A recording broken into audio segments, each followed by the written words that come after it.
Para a gente entender o que está acontecendo no país hoje, eu acho importante a gente dar uma olhada nas transformações que a sociedade brasileira passou dos anos 70 para cá. Eu diria que a gente teve duas grandes transformações. A primeira transformação mais importante foi o que aconteceu com o interior da classe operária, o que aconteceu com a própria classe operária. A gente teve um processo, a partir dos anos 70, de industrialização muito acentuado. É um processo de industrialização que tem suas raízes no início da década de 50, a entrada das primeiras multinacionais, governo Juscelino Kubitschek, etc., mas que com a ditadura militar, com o milagre brasileiro, a gente teve uma explosão desse processo de industrialização.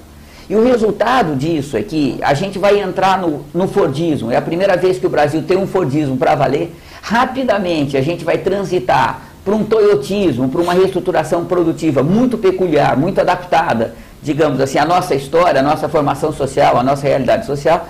E o resultado disso é que a gente vai chegar nos anos 90 com a classe operária brasileira tendo passado por uma profunda transformação. A transformação mais importante é que esse processo de industrialização atuou em dois sentidos. Por um lado, ele criou centros industrializados muito modernos, muito desenvolvidos, com tecnologia muito avançada, que empregam uma mão de obra proletária muito avançada, muito especializada, muito bem paga, ou pelo menos menos pior paga, e que tem uma certa estabilidade no emprego.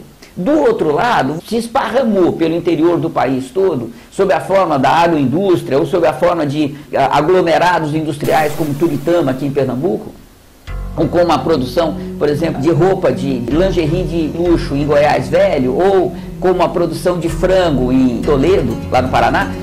Você tem o surgimento de muitos pequenos polos industriais que empregam uma quantidade relativamente grande de gente, e que empregam fundamentalmente uma mão de obra não especializada e que recebe um salário muito baixo em troca de uma jornada de trabalho muito intensa. Então a gente teve no interior da classe operária brasileira uma cisão entre a aristocracia operária, nos grandes centros industriais fundamentalmente, e você tem uma massa proletária no interior deste país, muito mal paga, muito explorada, que tem condições de vida e de trabalho muito diferentes dessa aristocracia operária. Este desenvolvimento possibilitou que esta aristocracia operária, que é fundamentalmente a base social da força sindical, da CUT e do PT, que essa aristocracia operária, a partir dos anos 70, fosse costurando nessas décadas uma aliança com o grande capital. E é essa aliança com o grande capital que domina o Brasil desde o primeiro governo Lula, pelo menos. Então, a gente teve, veja, a primeira transformação importante é que a gente tem um grande capital tendo a possibilidade de dominar o nosso país com uma aliança importante com um setor decisivo da classe operária, que é a aristocracia operária. E isto tem uma consequência histórica importante para essa explosão de manifestações que a gente está vivendo nesses dias. Então, esse é o primeiro fator. O segundo fator importante é que este processo de industrialização vai fazer com que você tenha um processo de enorme urbanização. O Brasil passa pela primeira vez a ser mais de 50% da sua população urbana e a gente está se aproximando rapidamente para 2/3 da população brasileira se transformar numa população urbana. O simples crescimento dessa massa urbana gera uma demanda por serviços que faz com que exploda isso que, a grosso modo, se chama de classe média.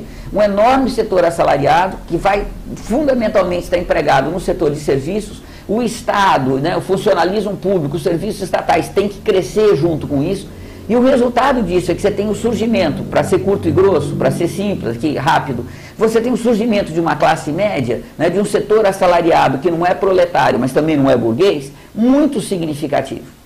A questão é que durante esses anos todos de desenvolvimento, as instituições políticas brasileiras, o Estado brasileiro, os partidos políticos, a forma de funcionamento da luta política, continua sendo extremamente atrasada.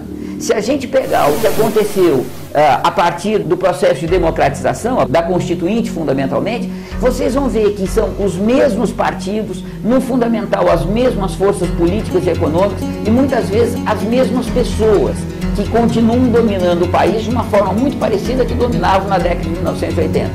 A consequência disso a gente vai ver no próximo bloco.